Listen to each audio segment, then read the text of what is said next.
Assalamualaikum warahmatullahi wabarakatuh. Saya yang bernama Brian Prasetya Arfian. Saya dari kelas B, NIM saya 2020-20174. Saya akan mempresentasikan tentang hukum pengangkutan. Lingkup hukum pengangkutan dibagi ada 3, yaitu 1. Hukum pengangkutan darat, 2. Hukum pengangkutan laut, yang ketiga hukum pengangkutan udara. 1. Yaitu hukum pengangkutan darat.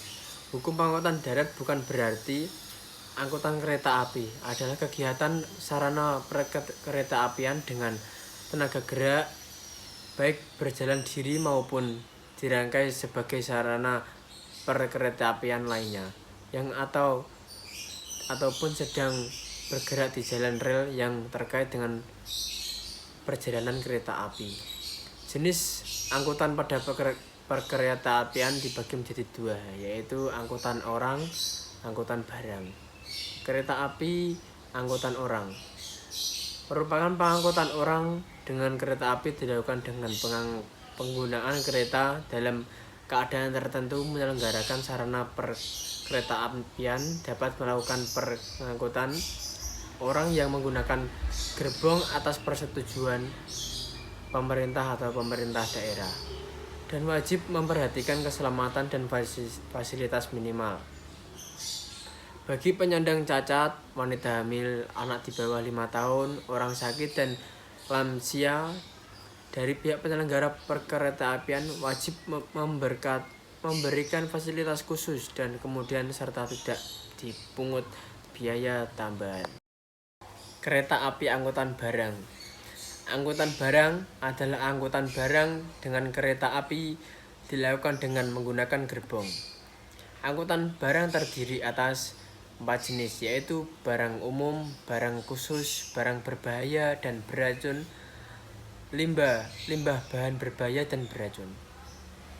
Undang-Undang Nomor 22 Tahun 2009 tentang lalu lintas dan angkutan jalan. Fungsi yaitu untuk dipatuhi dan dilaksanakan oleh seluruh warga negara agar tercipta ketertiban, keamanan dan kenyamanan, keselamatan, keadilan, serta kesejahteraan seluruh warga negara. Dengan kata lain, Undang-Undang LLAJ diciptakan untuk menjamin kepentingan umum, bukan kepentingan pribadi atau golongan. Undang-undang ini berlaku untuk membina dan menyelenggarakan lalu lintas atau angkutan jalan yang aman, selamat, tertib, dan lancar melalui kegiatan gerak kendaraan, orang, dan atau barang di jalan. Kegiatan yang menggunakan sarana prasarana dan fasilitas pendukung lalu lintas, dan angkatan lain angkutan jalan. Kegiatan yang berkaitan dengan registrasi dan identifikasi kendaraan bermotor dan pengemudi, pendidikan lalu lintas, manajemen dan rekayasa lalu lintas, serta penegakan hukum lalu lintas dan angkutan jalan. Hukum pengangkutan udara. Hukum pengangkutan udara adalah setiap kegiatan dengan menggunakan pesawat udara atau pengangkutan penumpang, kargo, dan atau pos untuk suatu perjalanan atau lebih dari suatu bandar udara ke bandar udara yang lain atau beberapa bandar udara. Macam-macam angkutan udara dibagi menjadi 5. 1. Angkutan udara niaga. 2. Angkutan udara bukan niaga. 3. Angkutan udara dalam negeri. Dan 4. Angkutan negara luar negeri. 5. Angkutan udara perintis. Kegiatan angkutan udara niaga dalam negeri yang melayani jaringan atau rute penerbangan untuk menghubungkan daerah terpencil dan tertinggal atau daerah yang belum terlayani oleh moda transportasi lain dan secara komersial belum menguntungkan. Yang ketiga adalah hukum pengangkutan laut.